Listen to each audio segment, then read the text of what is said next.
পাশে। আপনারা দেখছেন নিউজ বাংলা প্রতিদিন, আমি গীতা। দেখে নেব আজকের হেডলাইন্স।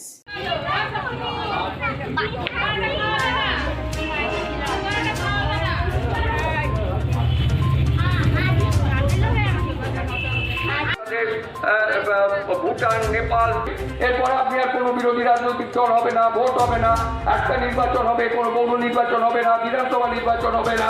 আপনারা দেখবেন যে প্রধানমন্ত্রী ঠিক করে দিচ্ছেন ও ওখানকার মুখ্যমন্ত্রী হবে, ও ওখানে রাজ্যপাল হবে। এইসব সিস্টেম ইন্ট্রোডিউস করতে চাইছেন, যা এখন রাজতান্ত্রিক ব্যবস্থায় যেটা হয়। এটা যেমন আরেকটা ভয়ঙ্কর দিক। আরেকটা ভয়ঙ্কর দিক হচ্ছে, আপনারা জানেন যে ইন্দিরা গান্ধীর সময় আপনাদের মনে আছে, আমরা যারা দাদু টাদু আমাদের ছিলেন, একটা সময় আমরা শুনেছি যে ব্যাংক ফেল করে গেছে। তখন যা প্রাইভেট ব্যাংক ছিল, ব্যাংকগুলো কয়লা খনি রাষ্ট্রীয়করণ করেছিলেন, হিন্দুস্তান অ্যালুমিনিয়াম রাষ্ট্রীয় করেছিলেন। তার কারণ হচ্ছে যে মানুষের যে আমানত ব্যাংকে থাকে, মানে টাকা, সেটাকে সুরক্ষিত করা, সেটা যাতে কেউ লুটে না নিয়ে চলে যেতে পারে। আর হচ্ছে যে টাকাটা ব্যাংকে দিনের পর দিন মানুষের এবং শিল্পপতিদের পড়ে থাকে, টাকা তো আর বাচ্চা পারে না, সেই টাকাটাকে কাজে ব্যয় করা, মানে একটা বেকার বিক্রি করে দেওয়া হয়েছে, ব্যাংকগুলোকে তুলে দেওয়া হচ্ছে। এখানকার সবচেয়ে গুরুত্বপূর্ণ পুরোনি রেলে করে ঘুরে ঘুরে সারা ভারতবর্ষে স্বাধীনতা সংগ্রামের বীজ মন্ত্রকে প্রতিষ্ঠা করেছে, টুকরো টুকরো করে সেই রেলকে বিক্রি করে দেওয়া হয়েছে। সব প্রাইভেট মালিক। তখন আমরা এই মার্কসবাদী কমিউনিস্ট পার্টির লোকেরা বলতো, আমরা বলতাম টাটা বিড়লা গোলকে তিনটে নাম উচ্চারিত হতো। আরেকটা কারণ ছিল যে ভারতবর্ষের যে পুঁজি অর্থনীতি, আপনারা জানেন পুঁজি আছে সরকারি পুঁজি এবং প্রাইভেট পুঁজি। প্রাইভেট পুঁজি কাদের? যারা প্রাইভেট শিল্প চালায়, সেইটা হচ্ছে প্রাইভেট পুঁজি। আর শিল্প প্রতিষ্ঠান যেগুলো সরকারের, সেটা হচ্ছে সরকারি পুঁজি। প্রাইভেট পুঁজি যদি সরকারের পুঁজির থেকে বেশি হয়ে যায়, তাহলে প্রাইভেট শিল্পপতিরা সরকারকে ব্ল্যাকমেল করে। সেই কারণের জন্য ব্যাংক, কয়লা খনি, steel authority of India, ICI মানে কপার ইন্ডিয়া, এগুলো সেগুলোকে সব অধিগ্রহণ করার ফলে যে পুঁজিটা তৈরি হয়, সেটা ছোট করে বলবো, সবাই নিশ্চয়ই বলে গেছেন। মমতা বন্দ্যোপাধ্যায় লড়াইয়ের ভেতর দিয়ে মুখ্যমন্ত্রীর পদে গেছেন, কেউ নিয়ে গিয়ে বসিয়ে দেয়নি, কোনো দল বসিয়ে দেয়নি, বারবার আক্রান্ত হয়েছেন, হত্যা করার চেষ্টা হয়েছে। মানুষ তাকে অগ্নিকন্যা বলেন, তার কারণ আগুনের মতো শক্তি তার ভেতরে। সিঙ্গুরের আন্দোলন করেছেন, নন্দীগ্রামের আন্দোলন করেছেন, যুবশ্রীর ভেতর দিয়ে বিবাহ কন্যা দিয়ে ব্যবস্থা করেছেন। মমতা বন্দ্যোপাধ্যায়কে বলি, আর এখনকার যা ভারতের জনতা পার্টি আছে, তারা বলছে কেউ বলছে বন্ধ করে দেবো, কেউ বলছে মাসে ৩,০০০ করবো। আমাদের সুবিধা পৌরসভা সিআইসি ফিনান্সের সুবিধা মিত্র, আপনাদের পৌরপিতা সহ এলাকার সকল কর্মী এবং আমাদের তৃণমূল পরিবারের লোকজন, খেটে খাওয়া মানুষজন প্রত্যেকেই উপস্থিত ছিলেন। এর জন্য আপনাদের কাছে কৃতজ্ঞ।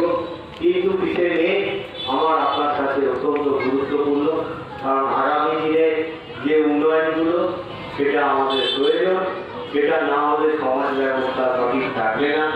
তাই এই সকল পরিষেবা দেওয়ার জন্য আপনাদের আশীর্বাদ প্রয়োজন। যেমন আপনারা 2011 সাল থেকে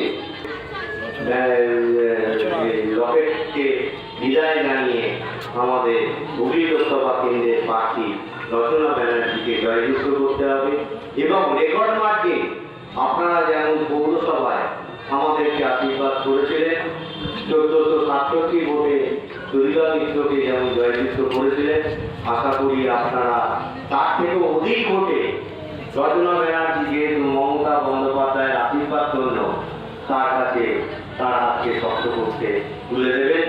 এই কথা বলে সকলকে প্রণাম, সেলাম, শ্রদ্ধা জানিয়ে আমার বক্তব্য এখানে শেষ করলাম। জয় হিন্দ, বন্দে মাতরম। তৃণমূল কংগ্রেস জিন্দাবাদ, মমতা বন্দ্যোপাধ্যায় জিন্দাবাদ, অভিষেক বন্দ্যোপাধ্যায় জিন্দাবাদ। জয় বাংলা, জয় বাংলা। মা মাটি মানুষের নেত্রী মমতা ব্যানার্জি, আমরা তোমার সাথে।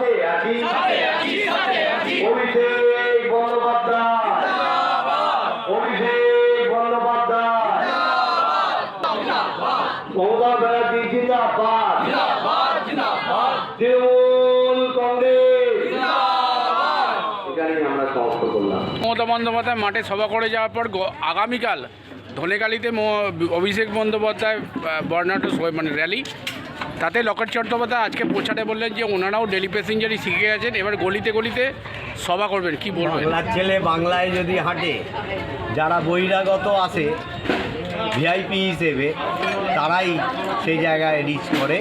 অর্থাৎ লকেট চট্টোপাধ্যায় বাংলার সংস্কৃতি জানে না, কারণ তার ব্যবসাটা যেটা উত্তরাখণ্ডে চলছে চারখানা রিসর্টে, সেদিকে মনোনিয়োগ করার জন্য তাকে প্রাক্তন করার সার্টিফিকেট আমরা জনগণ পশ্চিমবঙ্গের এবং হুগলি লোকসভা কেন্দ্রের মানুষজন রেডি করে ফেলেছে।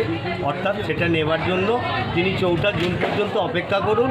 কে বহিরাগত আর কে আগত সেটা মানুষ ঠিক করে দেবে। আপনারা প্রতিটা সবাই বলছেন যে সকাল সকাল ভোট দিন, কিন্তু বিজেপিটা তারা বলছে যে সকাল সকাল ভোট দিন, নাহলে তৃণমূলরা ভোট লুট করে নেবেন, কি বলবেন? আরে ওরা তো দেখেছে সবেতেই বাংলায় শূন্য হচ্ছি, তাই ওরা বলছে তাড়াতাড়ি দিন। কিন্তু আমরা বলছি যে